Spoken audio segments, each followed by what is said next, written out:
Mexico, where pyramids rise from the desert, where mighty empires vanished overnight, and where the beat of ancient ceremonial drums still echoes alongside the crack of gunfire. Yet behind the neat lines of history books lie untold intrigues, unhealed wounds, and dreams left unfinished. In this video, we'll travel through 3,000 years of history to uncover what truly shaped Mexico into the nation it is today. Long before anyone uttered the word Mexico, the land stretched out under a sun that seemed eternal, dotted with mountains that breathed fire and valleys that cradled rivers like lifelines. This was a place where human footprints first pressed into the soil thousands of years ago, long before stone cities or written language.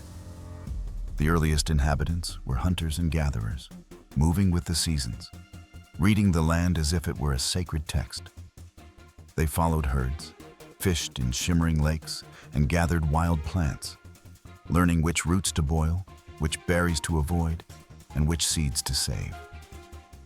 Somewhere between 7,000 and 5,000 BCE, in a quiet revolution more powerful than any army, they began to cultivate maize. This wasn't just a food source. It was a gift from the gods in the eyes of the people. Corn transformed life, allowing families to settle in one place, build homes from clay and reeds, and dream beyond the next meal.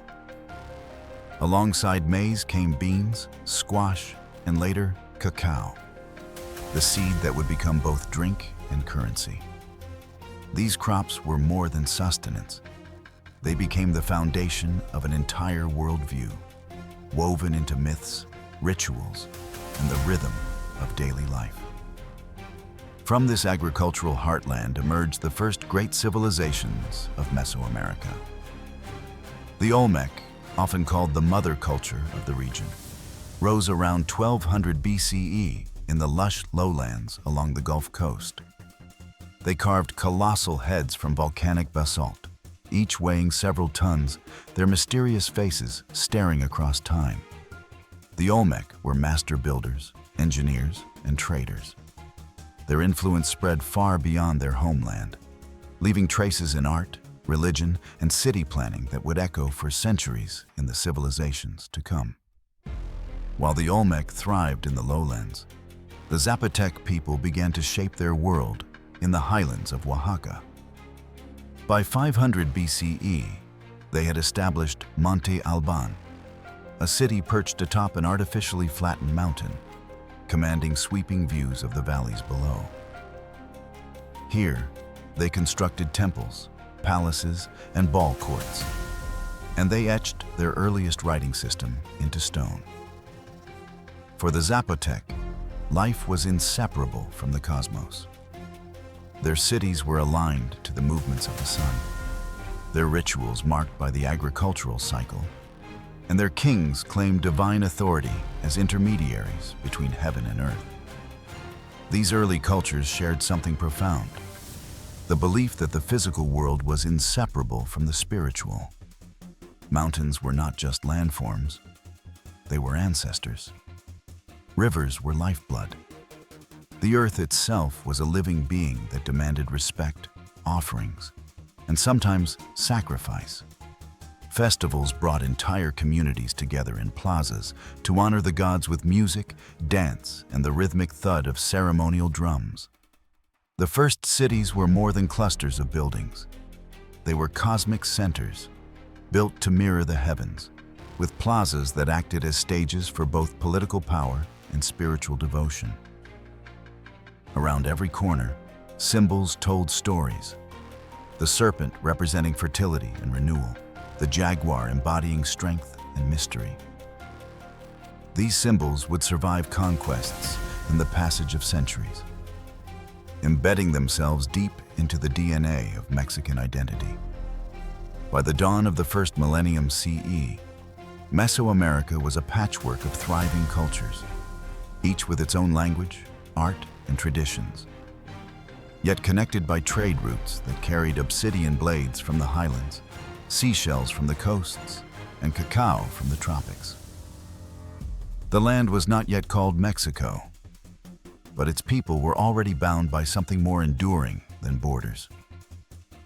A shared understanding that the earth, the sky, and human life were threads in the same tapestry. It was in this world, rich in ceremony, innovation, and belief, that the stage was quietly being set for the rise of even greater powers. And at the heart of that rise would stand a city so vast and mysterious that it would capture imaginations for millennia. Teotihuacan, long before the Aztec Empire claimed the Valley of Mexico, before the name Mexico itself was ever spoken, a vast city began to rise from the volcanic plains, a place so monumental that later civilizations would call it simply the City of the Gods. Teotihuacan was not just a city. It was an idea made stone, a vision of order, power, and cosmic purpose that shaped the destiny of an entire region. Its origins, around the 1st century CE, remain shrouded in mystery. There was no single conqueror's name recorded, no founding dynasty carved into stone. What we do know is that the city began as a modest settlement, nourished by fertile land and fed by trade routes that linked distant corners of Mesoamerica. As centuries passed, it expanded into a metropolis that would stretch across more than 20 square kilometers and house perhaps over 100,000 souls, making it one of the largest cities on Earth at the time. At its heart lay the Avenue of the Dead, a broad ceremonial road lined with temples, plazas, and palaces.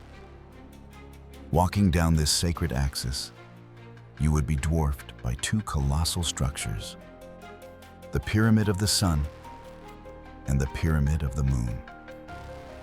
The Pyramid of the Sun, built from millions of tons of stone and clay, stood as a mountain in the middle of the city, aligned with astronomical events to mark the rhythm of the seasons. Its steps led not just upward, but symbolically closer to the gods, each tier representing a bridge between the human and the divine. Surrounding these pyramids were residential compounds, artisan workshops, and bustling markets. The city's economy was fueled by obsidian, volcanic glass sharper than steel, that Teotihuacan craftsmen shaped into tools, weapons, and ceremonial blades traded across Mesoamerica. From the Gulf Coast came seashells and tropical feathers. From the Maya lands came cacao and jade. This constant flow of goods brought wealth, but also ideas.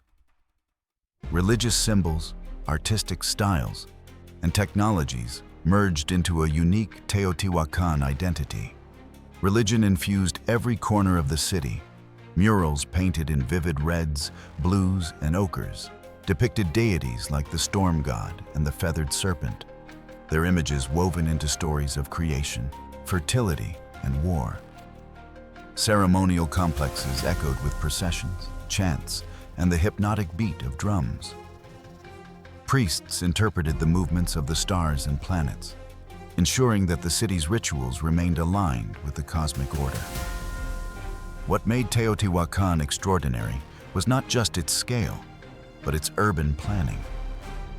Streets were laid out in a precise grid, aligned with celestial phenomena, suggesting a society obsessed with harmony between earth and sky. Water systems channeled the flow from springs and rivers, ensuring the survival of its vast population. Even housing was carefully organized. Multi-family apartment compounds built from stone, each with its own courtyard, altar, and painted walls. Yet for all its grandeur, Teotihuacan's fall was as mysterious as its rise. By the 6th century CE, signs of trouble emerged. Some districts show evidence of fire and destruction. Others reveal abandonment. Scholars debate the cause: internal unrest, shifting trade routes, drought, or invasion. What is certain is that by the time the Aztec arrived centuries later, the city was long empty, its pyramids silent, its plazas overgrown. To the Aztec, this abandoned city was a place of divine origin. They believed the gods had created the sun and moon here, imbuing the ruins with sacred power. They named it Teotihuacan, the place where gods were born. But for all their reverence, even they could not unlock its deepest secrets. Teotihuacan remains a riddle written in stone, a reminder that even the greatest cities can rise, shine, and vanish, leaving only their silent monuments to whisper to the wind. And as Teotihuacan faded into legend, new powers began to emerge further south and east, the heirs to a different but equally dazzling legacy: the Maya. While Teotihuacan dominated the central highlands, far to the south and east, across the dense jungles of the Yucatan, the rolling hills of Guatemala, and the lowlands of Belize and Honduras, another civilization was writing its own chapter in the story of Mesoamerica. The Maya were not a single empire ruled from one capital. They were a constellation of city-states, each with its own king, its own dynasty, and its own ambitions. Yet together, they created one of the most intellectually advanced cultures the ancient world had ever seen. The roots of Maya civilization stretch back to around 2000 BCE. But their classic period, from about 250 to 900 CE, marked their true golden age. This was when cities like Tikal, Palenque, Copan, and Calakmul rose from the forest like stone islands in a sea of green. Towering pyramids pierced the canopy, their steep steps leading to temples where rulers performed rituals to keep the gods and the cosmos in balance. The Maya were master builders, but their genius was not limited to architecture. They possessed an extraordinary grasp of mathematics and astronomy. They were among the first to use the concept of zero, a breakthrough that would not reach Europe until centuries later. They charted the movements of the sun, moon, Venus, and other planets with such precision that their calendar could predict solar eclipses and seasonal changes with remarkable accuracy. Their writing system, composed of hundreds of intricate glyphs, recorded everything from royal lineages and political alliances to poetry and mythology. Unlike the ruins of many civilizations, Maya cities still speak to us today through these inscriptions. Carved into stone stelae, painted on ceramic vessels, or written in folding bark paper codices, these texts tell of kings ascending thrones, warriors capturing rivals, and priests appeasing gods with offerings and sacrifice. Religion was the pulse of Maya life. The gods were everywhere, in the rain that nourished maize, in the jaguar that prowled the night, in the sun that rose each day to bless the fields. The Maya believed their rulers were not merely political leaders, but divine intermediaries, chosen to ensure harmony between the human and supernatural realms. This sacred duty often involved bloodletting rituals, where kings and queens would pierce their own flesh, offering their blood as a life force to sustain the gods. But this world of art, science, and spirituality was also a world of war. City-states competed fiercely for power, forming and breaking alliances in cycles of betrayal and conquest. Captives taken in battle were often sacrificed during elaborate ceremonies meant to demonstrate a ruler's power and devotion. The competition was relentless, and over time, it began to strain the very foundations of Maya society. By the late 8th and 9th centuries, signs of crisis appeared. Many cities experienced political collapse, declining populations, and the abandonment of monumental construction. The causes remain debated. Prolonged drought, over-farming, internecine warfare, and the breakdown of trade networks all likely played a role. In some regions, once great capitals were swallowed by jungle. In others, smaller communities continued on, carrying fragments of the old traditions into the future. Yet the Maya did not vanish. Their descendants still live across Mexico and Central America, speaking Mayan languages, practicing ancient rituals, and preserving the threads of a culture that has endured for millennia. Even after the Spanish conquest, Maya knowledge left an indelible mark on the identity of the region. Their legacy is written not only in ruins and relics, but in the way they saw the universe, as a living, breathing cycle of creation and destruction, where time was a wheel and every human act was part of a greater cosmic story. It was a vision that would influence the civilizations to come, including a wandering people who would one day turn a vision of an eagle on a cactus into an empire, the Aztec. By the time the Maya heartlands began to fade and Teotihuacan's pyramids stood silent, the Valley of Mexico was a mosaic of small city-states, each vying for dominance over fertile fields, strategic trade routes, and the shimmering lakes that dotted the basin. Into this landscape arrived a people who, according to their own legends, had no home. They called themselves the Mexica.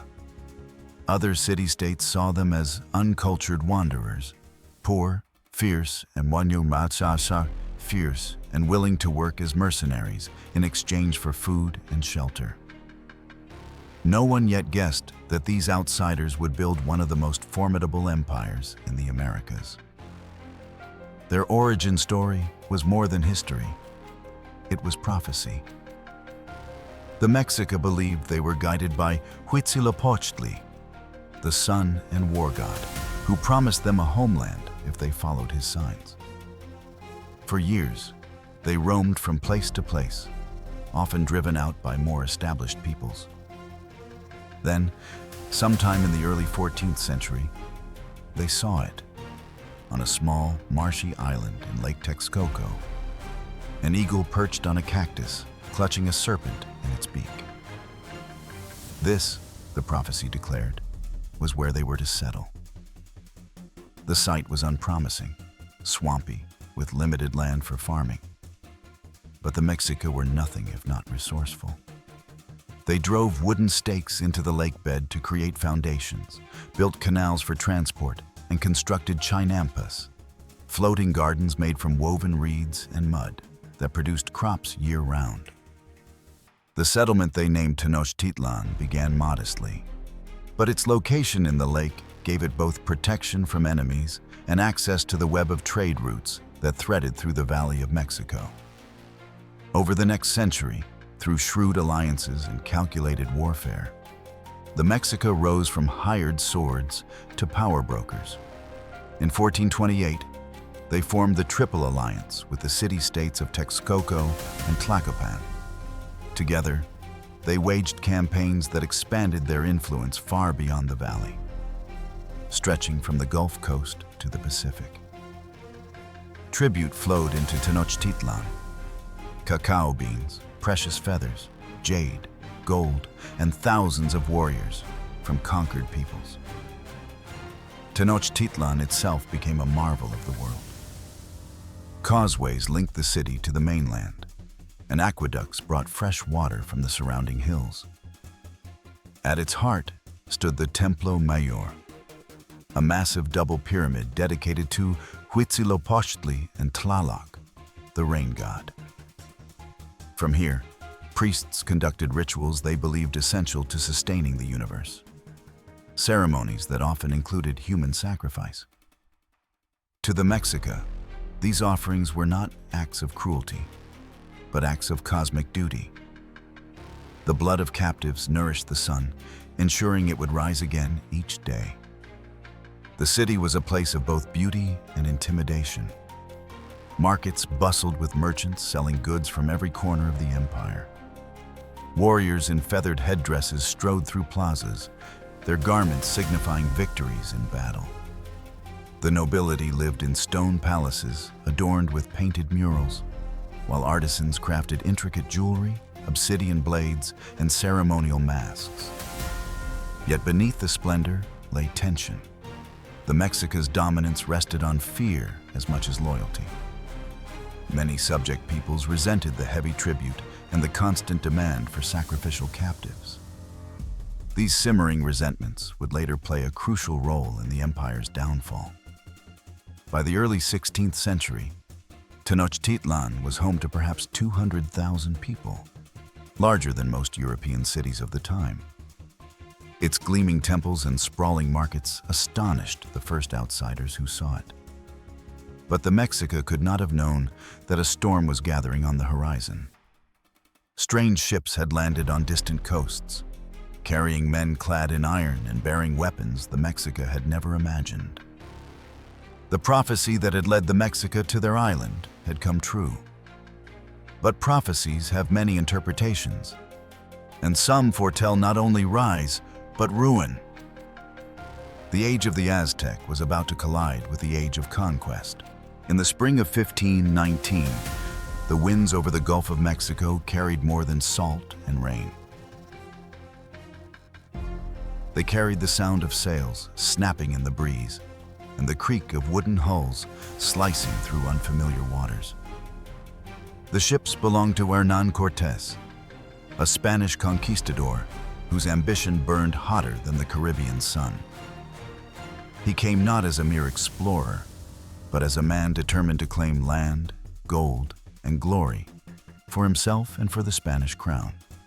When Cortés and his small force of roughly 600 men landed near the coast of modern-day Veracruz, they stepped into a world that was both alien and remarkably interconnected through interpreters, including the famed Malintzin, La Malinche, a Nahua woman who became both translator and advisor. Cortés quickly learned of the great city on the lake, Tenochtitlan, seat of the mighty Mexica. He also learned something else. Many of the peoples under Mexica rule despised their overlords. Heavy tribute, forced labor, and the relentless demand for sacrificial victims had bred resentment. Cortés saw opportunity in their anger. As he marched inland, Cortés forged alliances with these discontented city-states, most notably the Tlaxcalans, fierce warriors who had resisted Aztec domination for decades. With their thousands of troops added to his force, the Spaniards were no longer a small band of adventurers. They were an army with a cause, at least in the eyes of their native allies. The journey to Tenochtitlan was a march into another world. Along the way, Cortés's men saw snow-capped volcanoes, sprawling markets filled with goods they had never imagined, and cities as organized and sophisticated as any in Europe. When they finally reached the edge of Lake Texcoco in November 1519, the sight before them was staggering. A city of gleaming white temples and causeways, floating gardens, and shimmering waters stretching to the horizon. Bernal Díaz del Castillo, a soldier in Cortés's ranks, would later write that it was like something from a dream. Moctezuma II, the Mexica emperor, faced a dilemma. Some accounts suggest he believed Cortés might be connected to the god Quetzalcoatl, who, according to prophecy, would one day return from the east. Whether out of caution, curiosity, or religious conviction, Moctezuma welcomed Cortés into the city with gifts of gold and precious garments. But hospitality quickly gave way to suspicion, and the fragile balance between guest and invader began to crack. In a bold and ruthless move, Cortés took Moctezuma hostage within his own palace, using him as a puppet to control the city. The tension was palpable, and it soon erupted into violence. While Cortés was temporarily away dealing with a rival Spanish expedition, his lieutenant ordered a massacre of unarmed Mexican nobles during a religious festival. Outrage swept through the city, and when Cortés returned, the streets were seething with rebellion. The fighting that followed was brutal. Stones, spears, and arrows rained down on the Spaniards from rooftops. Disease joined the war. Smallpox, carried by the invaders, spread through the city, killing thousands who had never encountered it before. The siege of Tenochtitlan dragged on for months, with the Spaniards and their allies cutting off food and fresh water. the once great city began to starve. In August 1521, after fierce and desperate resistance, Tenochtitlan fell. The temples were toppled, the palaces burned, and the canals clogged with the dead. Moctezuma was gone, killed under unclear circumstances, and the Mexica Empire lay in ruins. The conquest was not just a military defeat. It was the end of an entire world. With Tenochtitlan's fall, the old gods were silenced in their own temples, and a new order began to rise, one ruled from across the ocean under the shadow of the Spanish crown. The land that had once been the heart of the Mexica Empire would now become the jewel of a vast and growing colony, New Spain. When the smoke of conquest cleared, the Spanish began the slow, deliberate work of erasing the world that had been. They tore down temples stone by stone, filling the canals of Tenochtitlan. And over its sacred heart, they laid the foundation for a cathedral whose bells would ring in the new order. In 1535, they named the territory Nueva España, New Spain, with Mexico City rebuilt on the ruins as its capital. From here, the colony would feed the ambitions of a European empire for the next 300 years. The lifeblood of this new order was silver. Beneath the mountains of Zacatecas, Guanajuato, and further south in Potosí, present-day Bolivia, lay veins so rich they seemed inexhaustible. The Spanish crown claimed its royal fifth of every ingot, shipping treasure fleets across the Atlantic to fuel wars and palaces in Europe. But the glitter of silver came at a human cost. Indigenous laborers were conscripted through the encomienda and later repartimiento systems, toiling in suffocating shafts under the weight of dust and darkness. Many would never return from the mines, their lives spent in service of a wealth they would never touch. Agriculture was transformed just as profoundly. Spanish settlers carved up fertile valleys into sprawling haciendas, vast estates that swallowed indigenous farmland. Wheat and barley replaced maize in many fields. Sheep and cattle grazed where chinampas once floated, and European fruits and vegetables appeared alongside native crops. For the indigenous and mestizo laborers bound to the haciendas, the rhythm of life was dictated not by the seasons alone, but by debts and obligations that often kept them tied to the land for generations. Overseeing both the spiritual and often the political order was the Catholic Church.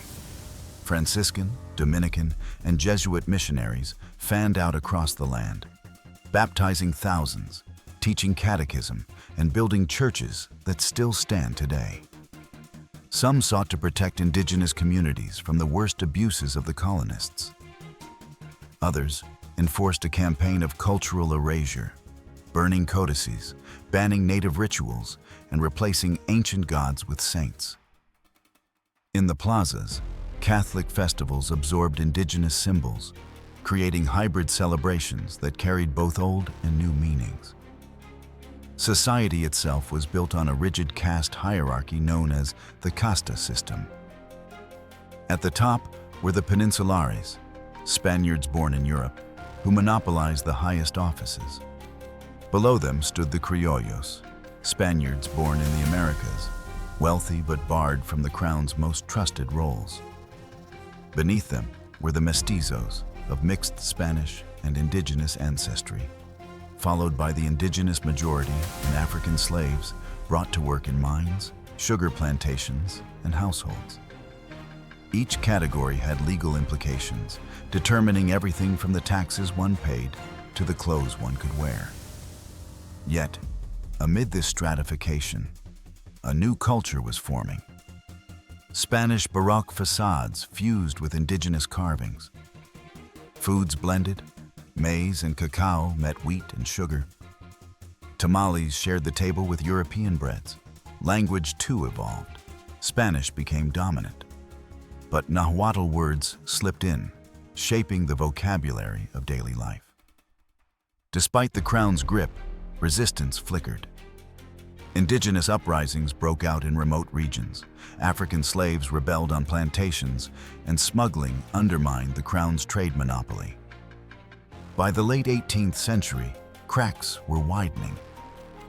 The Bourbon reforms, aimed at tightening royal control and increasing revenues, alienated criollos and disrupted long-standing local privileges. Across the Atlantic, the Enlightenment was stirring ideas of liberty and equality, while the independence movements in the United States and Haiti proved that colonial empires could be broken. By the dawn of the 19th century, New Spain was no longer the unshakable jewel in the Spanish crown. Beneath the polished veneer of churches, plazas, and orderly streets, the colony was restless. All it needed was a voice loud enough to ring through the valleys and echo off the mountains. A voice that would come, unexpectedly, from the belfry of a small-town church. The year was 1810, and New Spain was simmering with discontent. 3 centuries of colonial rule had created a rigid society where wealth and power remained in the hands of a few. An opportunity for change was nearly non-existent. Peninsulares, the Spaniards born in Europe, still held the highest offices, while criollos, despite their land and education, were kept at arm's length from real political authority. Indigenous communities and mestizos bore the heaviest burdens, trapped in cycles of labor, debt, and taxation. In the countryside, drought and famine had left villages hungry. In the cities, whispers of revolution had begun to circulate. Those whispers found their voice in Miguel Hidalgo y Costilla, a criollo priest in the small town of Dolores. Hidalgo was no ordinary clergyman. He read banned French Enlightenment texts, spoke several indigenous languages, and questioned the authority of the colonial system. He saw firsthand the suffering of his parishioners and knew that small reforms would never be enough. In secret, he and other conspirators plotted to overthrow Spanish rule. The plan was to strike in December 1810, but betrayal forced their hand. In the early hours of September 16th, Hidalgo rang the church bell, summoning the townspeople. Standing before them, he delivered what would become known as the Grito de Dolores, a fiery call to arms urging an end to Spanish domination and the redistribution of land. His words, though lost to exact record, are remembered as a blend of defiance, faith, and urgency. Death to bad government, death to the Spaniards, long live the Virgin of Guadalupe. What began as a small uprising spread like wildfire. Peasants, indigenous villagers, and mestizos, armed with farm tools and makeshift weapons, flooded into Hidalgo's ranks. Their sheer numbers overwhelmed colonial garrisons, and soon the insurgents were marching toward Mexico City. Alongside Hidalgo was Ignacio Allende, a disciplined military officer, and other leaders like Juan Aldama and Josefa Ortiz de Dominguez, figures whose courage would become legendary. Yet the rebellion was as chaotic as it was passionate. The insurgent army, sometimes numbering tens of thousands, lacked formal training and discipline. In the city of Guanajuato, a violent siege ended in the massacre of Spanish residents, shocking even some of the rebel leaders. The colonial authorities used these events to paint the movement as lawless and dangerous, justifying brutal reprisals. By early 1811, the tide had turned. Spanish forces, reinforced and better armed, defeated Hidalgo's troops in several battles. Retreating northward, Hidalgo was eventually captured. In July 1811, he was executed, shot by a firing squad, his head displayed in Guanajuato as a grim warning to others who might rise against the crown. But the warning failed. Instead, it became a symbol of martyrdom. Leadership passed to men like José María Morelos, another priest who proved to be both a skilled strategist and a visionary. Morelos refined the goals of the revolution: independence, abolition of slavery, and equality for all races. Under his command, The insurgents captured key cities and convened the Congress of Chilpancingo in 1813, which declared Mexico's independence. But Morelos, too, would meet the same fate as Hidalgo, captured and executed in 1815. For the next several years, the rebellion smoldered in the mountains and countryside, kept alive by guerrilla fighters like Vicente Guerrero. The war became a war of attrition, draining Spanish resources and morale. By the late 1810s, Spain itself was in turmoil, weakened by Napoleonic invasions and liberal uprisings in Europe. When independence finally came in 1821, it was the result of an unlikely alliance between former royalist officer Agustín de Iturbide and rebel leader Guerrero. Together, they proclaimed the Plan of Iguala, guaranteeing independence, Catholicism, and equality under the new Mexican Empire. After 11 years of bloodshed, Mexico was free, at least in name. But freedom, as the next chapter would reveal, did not bring unity. The new nation inherited the divisions, inequalities, and ambitions that had festered for centuries. Independence was only the beginning of a new struggle, one that would pit Mexicans against each other in a fight over what their country should become. Mexico's independence in 1821 was won not with a single voice, but with a chorus of contradictions. The Plan of Iguala had united royalists and rebels under three guarantees: independence from Spain, the preservation of Catholicism, and equality for all citizens. But these promises were fragile, stitched together in haste after 11 years of war. Beneath the celebratory flags and ringing church bells, the new nation was already splitting along the fault lines of ideology, class, and ambition. Agustín de Iturbide, the former royalist who had helped broker independence, crowned himself Emperor Agustín I in 1822. His reign began with pomp and pageantry, but his imperial vision quickly alienated the factions that had made independence possible. Republican leaders, many of whom had fought under the banner of a representative government, saw his rule as a betrayal of the revolution's ideals. In less than a year, opposition swelled, forcing Iturbide to abdicate and flee the country. By 1824, Mexico adopted its first republican constitution, creating a federal system modeled loosely on that of the United States. But the ink on the Constitution had barely dried before the country descended into political instability. Factions formed around two competing visions: the Centralists, who favored a strong, centralized government, and the Federalists, who supported greater autonomy for the states. These disputes often spilled into open conflict, with coups and counter-coups becoming a recurring feature of political life. Economic hardship compounded the turmoil. 11 years of war had devastated agriculture, industry, and trade. The treasury was empty, forcing the new government to rely on loans that deepened the national debt. In rural areas, peasants who had hoped independence would bring land reform found little had changed. Large estates remained in the hands of elites, and the majority continued to live in poverty. One of the earliest and most damaging crises came in the north. The sparsely populated region of Texas, then part of the state of Coahuila y Tejas, attracted settlers from the United States, many of whom brought enslaved laborers despite Mexico's laws against slavery.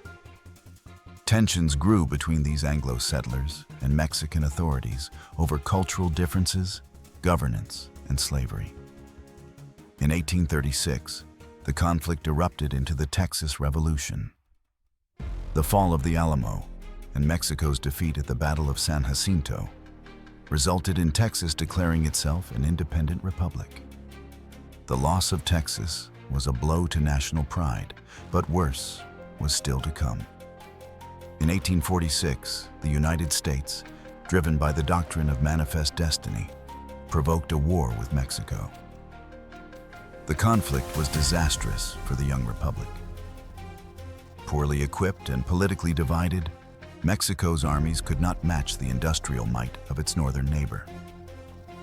By the Treaty of Guadalupe Hidalgo in 1848, Mexico ceded nearly half its territory, land that now comprises California, Arizona, New Mexico, Nevada, Utah, and parts of Colorado and Wyoming, in exchange for $15 million.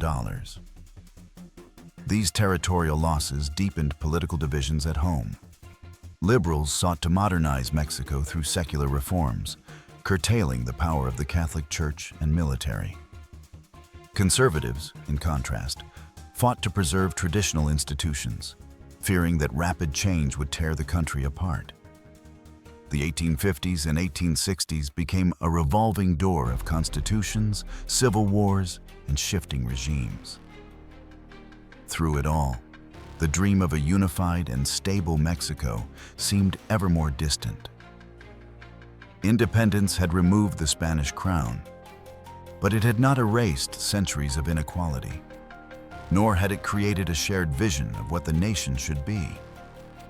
Instead, the decades after 1821 became a proving ground, a turbulent, often bloody test of whether Mexico could survive not only without Spain, but with itself. And as the country wrestled with its identity, a new set of storms gathered. Storms that would draw in emperors from across the ocean, challenge the very notion of sovereignty, and once again, drench Mexican soil in blood. By the mid-19th century, Mexico was a nation in constant flux, swinging between liberal reform and conservative reaction. Each faction envisioned a different future. Liberals wanted a secular, modern republic with equality before the law, while conservatives clung to a vision rooted in Catholic tradition, centralized authority, and the privileges of the old colonial order. Between them, the Mexican people were caught in a cycle of upheaval that rarely paused long enough for recovery. The breaking point came in the 1850s with the rise of Benito Juárez, a Zapotec lawyer from Oaxaca who embodied the liberal ideal of a merit-based society. In 1855, the Plan de Ayutla overthrew the conservative dictator Antonio López de Santa Anna, paving the way for a series of sweeping reforms. Known as La Reforma, these laws aimed to dismantle the power of the Catholic Church and the military. The Ley Juárez abolished special legal privileges, fueros, for clergy and soldiers. The Ley Lerdo forced the sale of church-owned lands to encourage a rural middle class. These measures were transformative on paper, but in practice they deepened the divide between conservatives and liberals. Many indigenous communities, whose lands were also held communally, lost them to private buyers under the same laws meant to promote equality. By 1858, tensions had erupted into the Reform War. 3 years of brutal civil conflict that left the nation drained and bitterly divided. Juárez emerged victorious in 1861, restoring the liberal government, but the triumph was short-lived. Mexico's treasury was empty. Decades of war, combined with economic mismanagement, left the government unable to pay its foreign debts. In 1861, Juárez suspended debt payments to France, Britain, and Spain, prompting all three nations to send naval forces to demand repayment. Britain and Spain quickly negotiated settlements, but France, under Emperor Napoleon III, had grander ambitions. Cloaking his intentions in the language of restoring stability, Napoleon III aimed to establish a French-backed monarchy in the Americas, exploiting Mexico's weakness as an entry point for imperial influence. In 1862, French forces invaded, expecting an easy victory. Instead, they faced a stunning setback at the Battle of Puebla on May 5th, when Mexican troops under General Ignacio Zaragoza defeated them. The victory was more symbolic than strategic. It boosted Mexican morale and became the origin of the Cinco de Mayo celebration. but the French regrouped and pressed on. By 1863, they captured Mexico City, forcing Juárez's government into exile in the north. Napoleon III installed Archduke Ferdinand Maximilian of Austria as Emperor of Mexico, a monarch meant to bridge conservative interests with European refinement. Maximilian was an unusual choice for a puppet ruler. Idealistic, liberal-minded, and determined to enact reforms that often alienated his conservative backers. He upheld many of Juárez's liberal policies, including land reforms and limits on church power, policies that earned him enemies among the very elites who had invited him. Meanwhile, Juárez's Republican government refused to yield. Guerrilla warfare flared across the countryside, with loyalist forces slowly wearing down imperial control. International politics soon turned against the French. The United States, emerging from its own civil war, began pressuring Napoleon III to withdraw under the Monroe Doctrine. By 1866, with mounting costs and dwindling support, French troops began to leave Mexico, abandoning Maximilian to his fate. In 1867, Republican forces captured the emperor. Despite appeals from European royalty and even U.S. politicians, Juárez allowed the execution to proceed, seeing Maximilian's death as a necessary symbol of Mexico's sovereignty.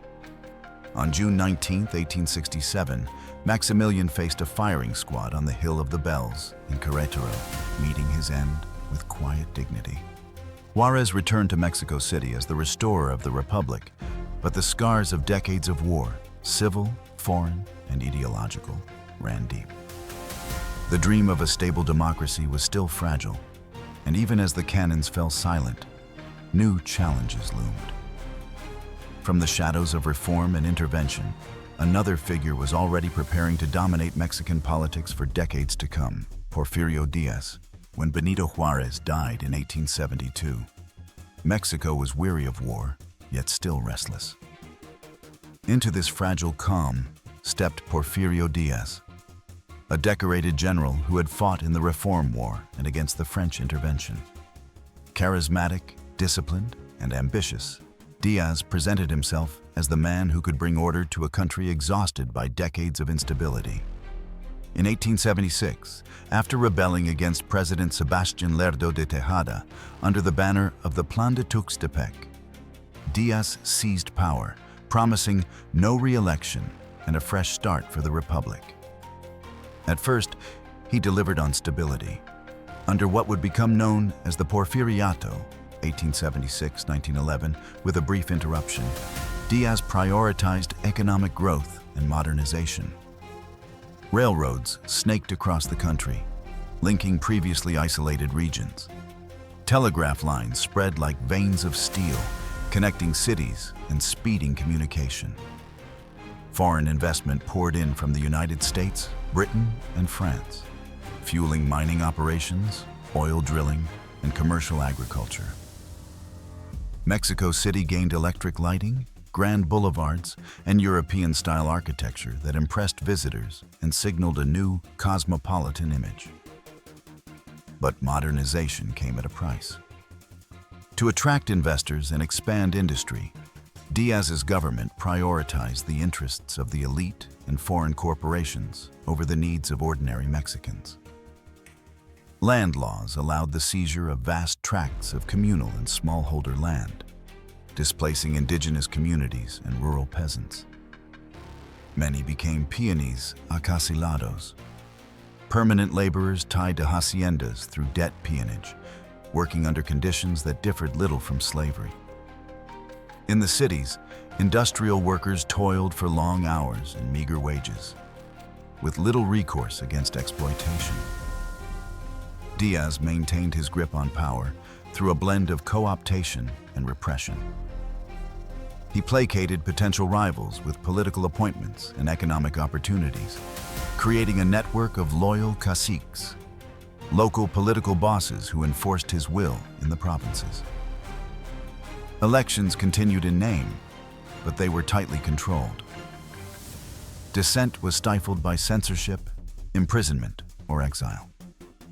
The army and the feared rurales, a paramilitary police force, kept public order, often brutally. Despite his authoritarian methods, Diaz understood the importance of appearances. He cultivated an image of peace and progress, hosting international events and promoting Mexico as a modern, stable nation ready for global trade. Foreign dignitaries marveled at the country's infrastructure and economic growth, while the regime's propaganda presented Diaz as a benevolent patriarch, guiding Mexico toward greatness. Yet beneath the polished surface, discontent simmered. The benefits of modernization were unevenly distributed. Urban elites and foreign investors prospered, while rural communities sank deeper into poverty.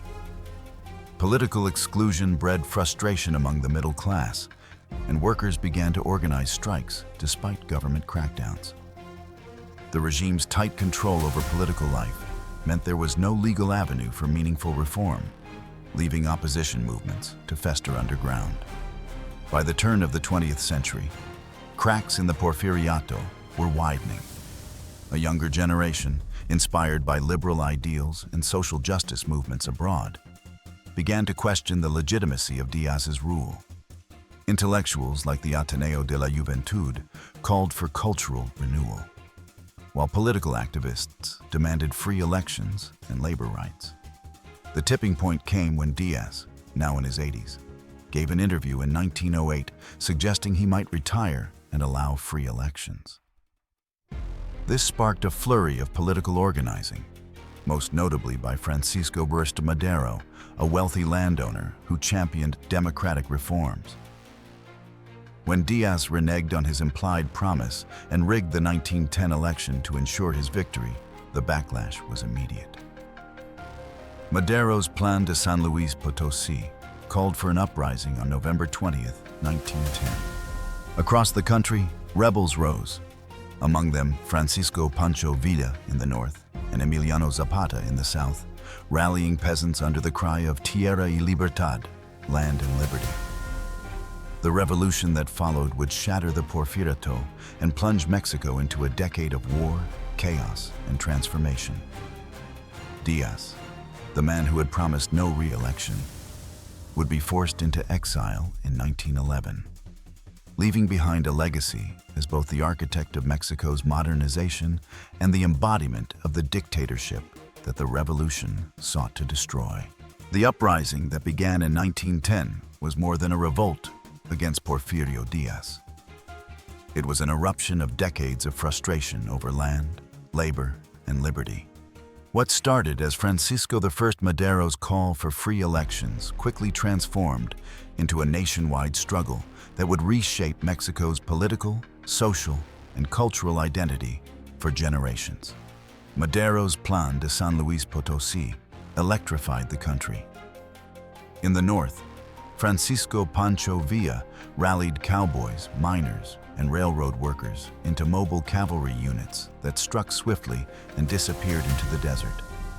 In the south, Emiliano Zapata organized peasants under the Plan de Ayala, demanding the return of lands taken by haciendas and a sweeping program of agrarian reform.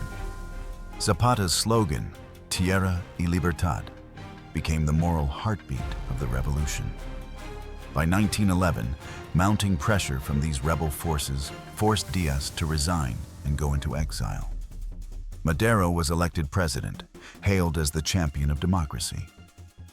But the honeymoon was short. His reluctance to push for radical land reform alienated Zapata, while his tolerance for the old military and political elite kept him vulnerable to conspiracies.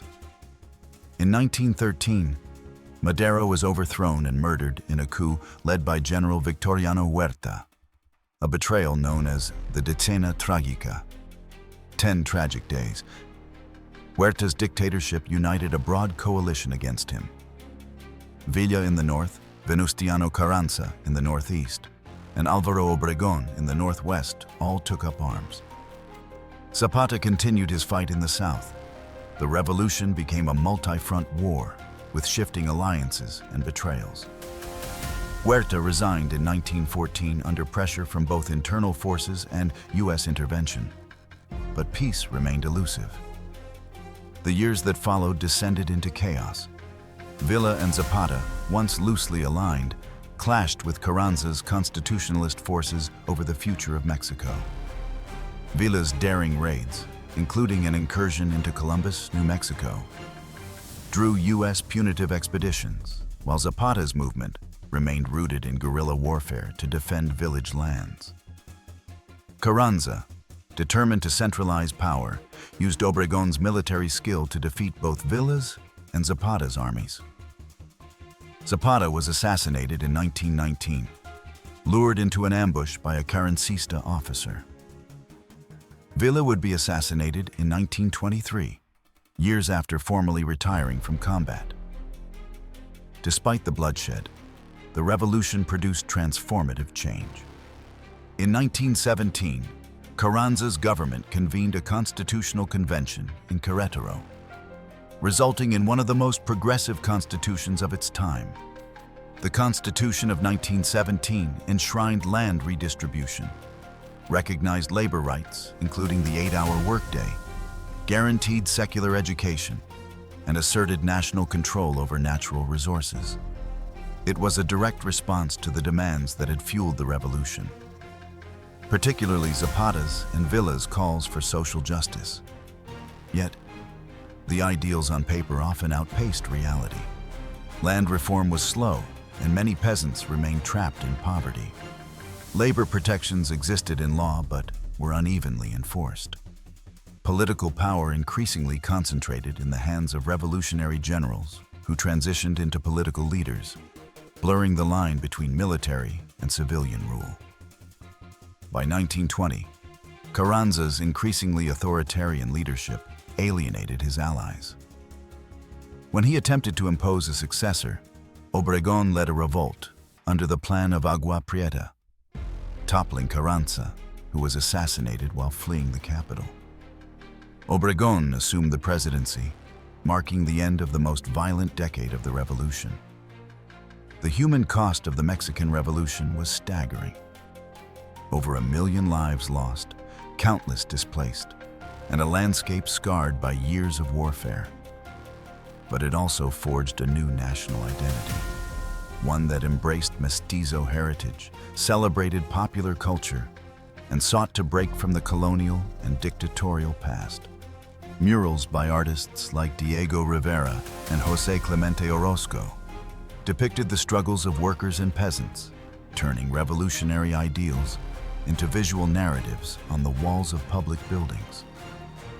The revolution had not solved all of Mexico's problems, but it had transformed its trajectory. It set the stage for a century in which the state would claim to rule in the name of the people. Even as the meaning of that promise was contested, reinterpreted, and at times betrayed. The next chapter would be about rebuilding a wounded nation and deciding how much of the revolution's fire to keep alive when the guns of the Mexican Revolution finally fell silent in 1920. The nation was physically shattered and socially fractured.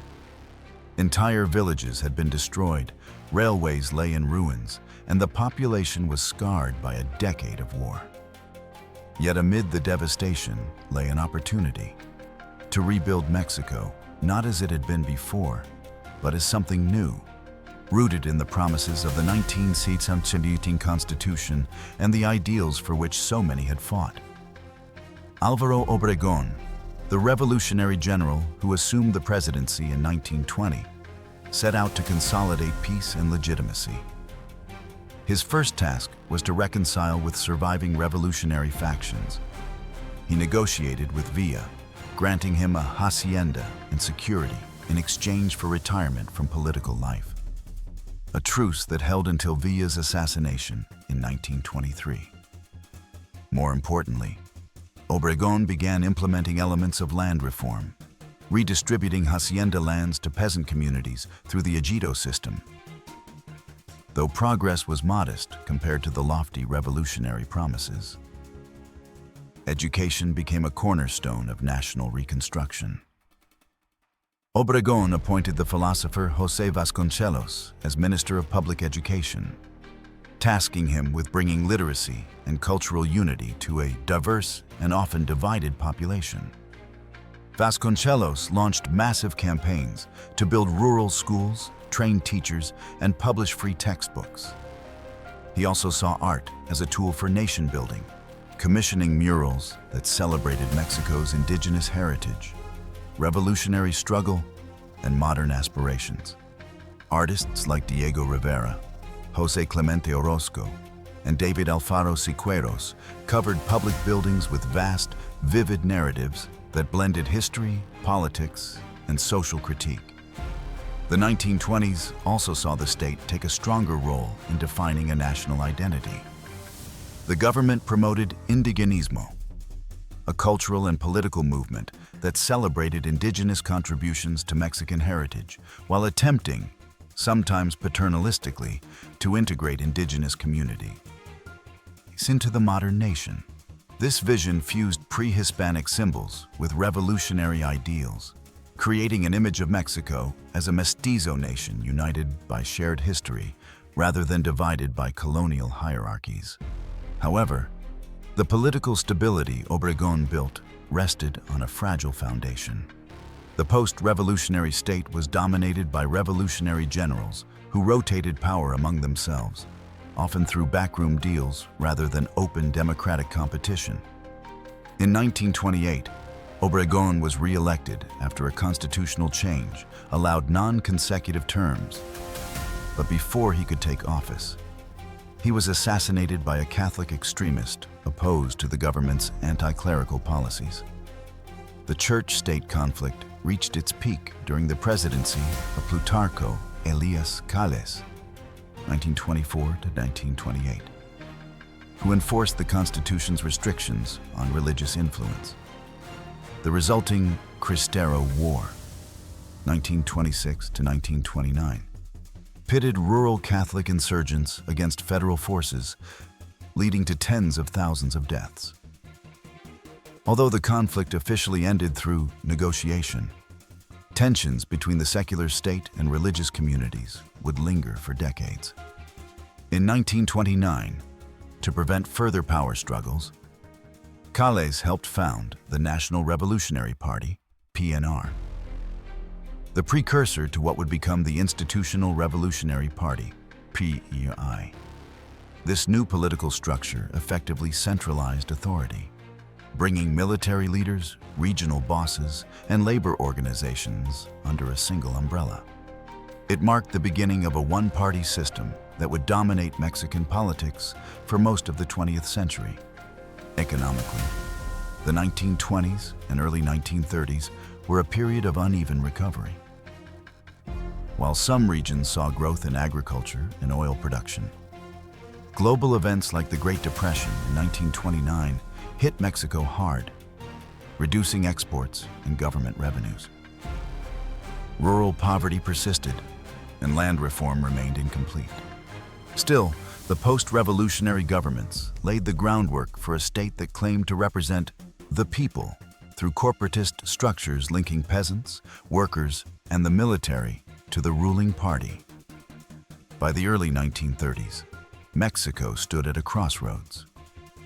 The revolution had created a framework for a modern, centralized state. But whether it would fulfill its promises to the rural poor, the urban working class, and indigenous communities remained an open question. The next phase would require leadership bold enough to push reforms further.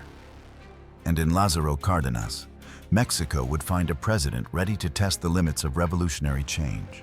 By the 1930s, the foundations of post-revolutionary Mexico were solidifying. But the question of how much of the revolution's promise would be fulfilled remained. In 1934, Lázaro Cárdenas assumed the presidency and quickly distinguished himself from his predecessors. Cárdenas was not just another general-turned-politician. He was a reformer committed to deepening the revolution's social agenda. Cárdenas expanded land reform on a scale unseen before or since, redistributing millions of acres to peasants through the ejido system. These communal lands, legally protected from sale or mortgage, were designed to give rural communities long-term security. He also strengthened peasant and worker unions, integrating them into the state's corporatist framework while granting them more negotiating power. One of Cárdenas's most iconic acts came in 1938, when he nationalized the oil industry, expropriating foreign-owned companies and creating Pemex, the state oil monopoly. This bold move not only secured control over Mexico's natural resources, but also became a symbol of national sovereignty. Across the country, people donated jewelry, livestock, and coins to support the government in paying compensation to the foreign companies. A rare moment of unity across class lines. Cárdenas's presidency marked the high point of revolutionary reform, but it also cemented the dominance of the ruling party. Now renamed the Party of the Mexican Revolution, PRM, as the central political force. When Cárdenas stepped down in 1940, his successor, Manuel Ávila Camacho, began shifting Mexico toward a more conservative, business-friendly approach. World War II deepened this shift. Mexico joined the Allies in 1942 after German submarines attacked Mexican oil tankers, and wartime demands spurred industrialization. The Bracero program, a labor agreement with the United States, sent hundreds of thousands of Mexican workers north to fill agricultural jobs, forging economic and cultural links between the two countries. From the 1940s to the 1970s, Mexico experienced what became known as the Mexican Miracle. Rapid industrial growth, urbanization, and infrastructure expansion transformed the country. Mexico City swelled into a modern metropolis with highways, universities, and cultural institutions. Middle-class lifestyles expanded, and consumer goods became more widely available. Yet, the miracle had its shadows. Rural poverty remained stubbornly high, as industrial growth favored cities and large-scale agriculture over small farmers. Political dissent was tightly managed by the PRI, the PRM's new name after 1946, which perfected a system of controlled elections, co-optation, and selective repression. The party's grip on power was so firm that presidential succession became a ritual. Each outgoing president named his successor, who was then elected with overwhelming margins. Social tensions erupted in 1968, when student protests demanding democratic reforms and greater freedoms spread across the country. In the tense days before the Mexico City Olympics, government forces opened fire on demonstrators in the Plaza de las Tres Culturas in Tlatelolco. Hundreds were killed or wounded, a tragedy the state tried to bury under official silence. The Tlatelolco massacre exposed the authoritarian core of a regime that outwardly projected stability and progress. The economic boom faltered in the 1970s and collapsed in the 1980s. Falling oil prices, rising debt, and corruption triggered a financial crisis. In 1982, Mexico defaulted on its foreign debt, ushering in austerity measures and neoliberal reforms. State-owned companies were privatized, subsidies were cut, and trade barriers lowered. While these changes modernized parts of the economy, they also deepened inequality and left millions vulnerable. Throughout the 20th century, Mexico's cultural life thrived alongside its political contradictions. Writers like Octavio Paz, painters like Frida Kahlo, and filmmakers like Luis Buñuel shaped Mexico's image abroad. Folk traditions blended with modern influences, producing a vibrant national culture that continued to draw from indigenous roots, colonial heritage, and revolutionary ideals. By the century's close, Mexico was a nation transformed, industrialized, urban, and deeply tied to the global economy, but still wrestling with the legacies of inequality, centralized power, and the unfulfilled promises of the revolution. And as the 21st century began, a new set of challenges, crime, corruption, and the drug trade, would demand answers the old system was no longer able to provide. The close of the 20th century brought seismic shifts to Mexico's political and economic landscape. After decades of one-party dominance, the cracks in the PRI's seemingly unshakable rule widened under the pressures of corruption scandals, economic instability, and rising violence. The carefully managed political order of the Mexican miracle era was giving way to uncertainty, and the forces emerging to fill that space would reshape the country in ways few had anticipated. The first shock came in 1985, when a massive earthquake struck Mexico City, killing thousands and exposing the government's inefficiency and neglect. Citizens organized rescue efforts themselves, fueling grassroots activism and undermining public faith in the PRI. Just a few years later, the economy suffered another blow. The 1980s debt crisis and IMF-imposed austerity measures had already deepened inequality. And in 1994, the peso crisis sent the currency plunging, erasing savings and triggering mass layoffs. That same year brought two political earthquakes. On January 1, 1994, the North American Free Trade Agreement, NAFTA, took effect, integrating Mexico's economy more closely with those of the United States and Canada. While NAFTA boosted exports and foreign investment, it also devastated small-scale farmers who could not compete with subsidized U.S. agricultural imports. The discontent exploded in Chiapas, where the Zapatista Army of National Liberation, EZLN, led by the enigmatic Subcomandante Marcos, launched an armed uprising demanding indigenous rights, land reform, and an end to neoliberal policies. The rebellion, though largely contained, became a lasting symbol of resistance. Later that year, the PRI's presidential candidate, Luis Donaldo Colosio, was assassinated on the campaign trail, a killing that many Mexicans believed was linked to internal party power struggles. The event further eroded the PRI's legitimacy and underscored the dangers of entrenched political corruption. By the late 1990s, cartel-related violence was also beginning to escalate. Drug trafficking had long been part of Mexico's underworld economy, but U.S. crackdowns on Caribbean smuggling routes shifted the bulk of cocaine trafficking to Mexico. Cartels such as the Sinaloa, Juarez, and Gulf organizations grew in wealth and power, infiltrating local governments, police forces, and even national institutions. Violence between rival groups and between cartels and the state would soon become one of the defining issues of 21st century Mexico.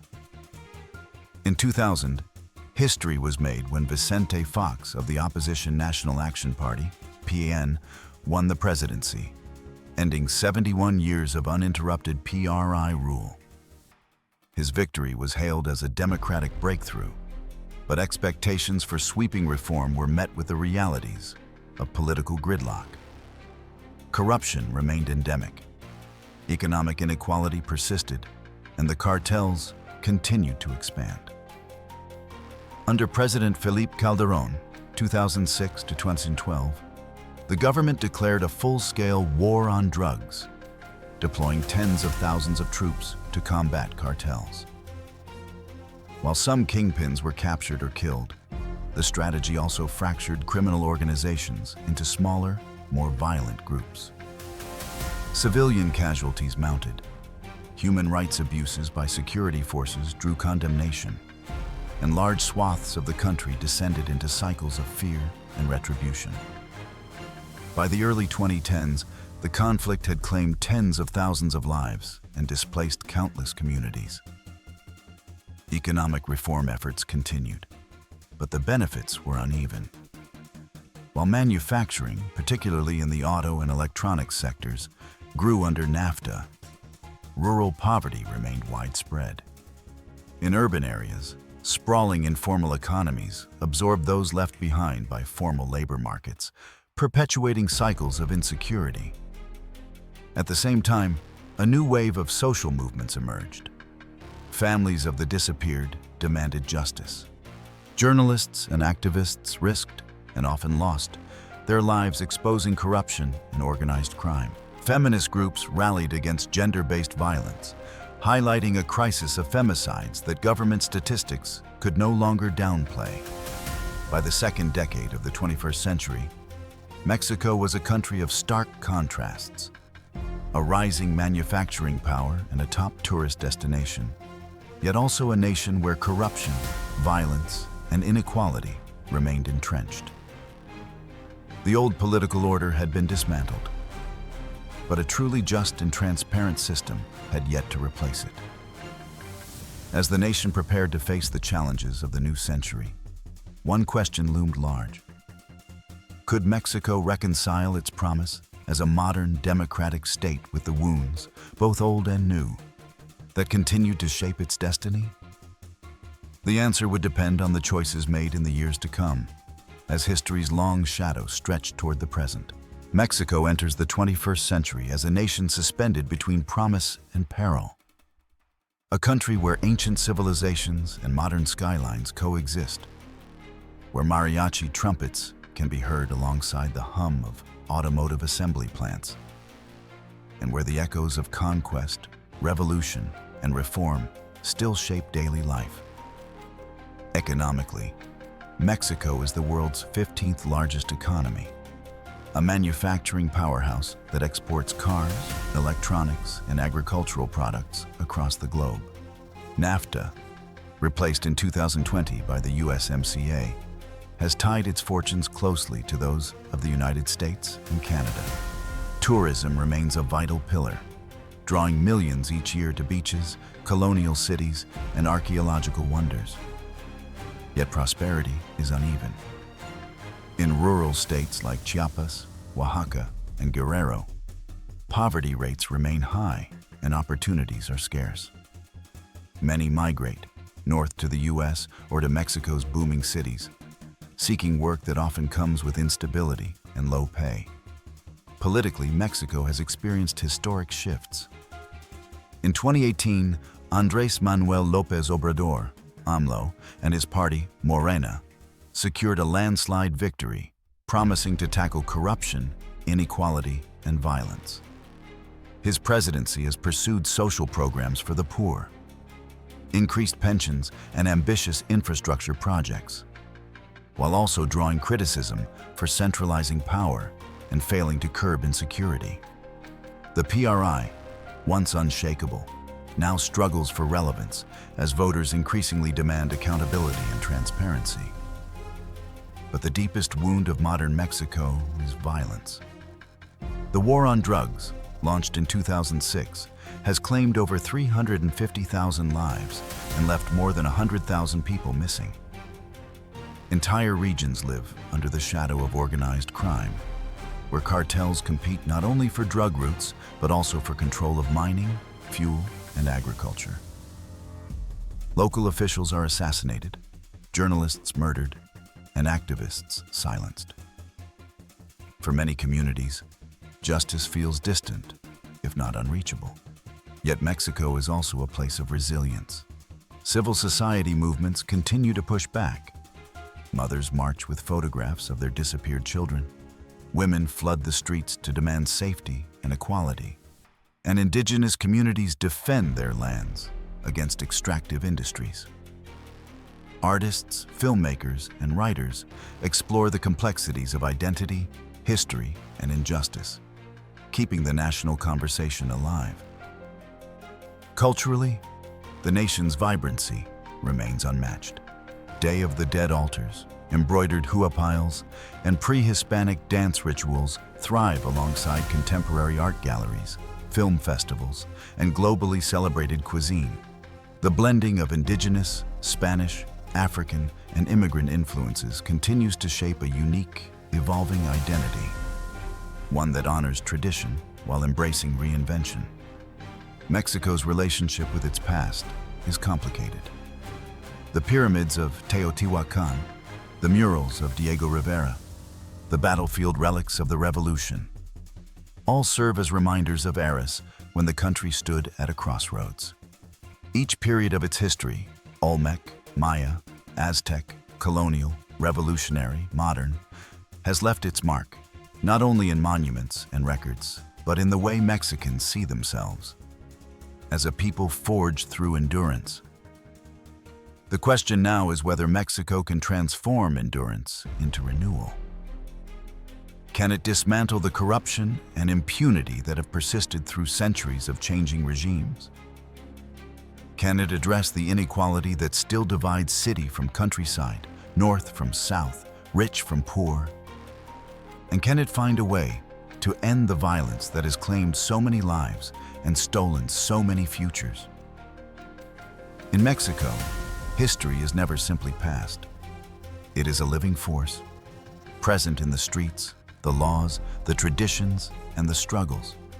The story of Mexico is unfinished. Its next chapters still unwritten. And as the nation stands once again at a turning point, one truth endures from the ancient temples to the modern plazas. The fate of Mexico will be decided not only by those in power, but by the will, memory, and resilience of its people.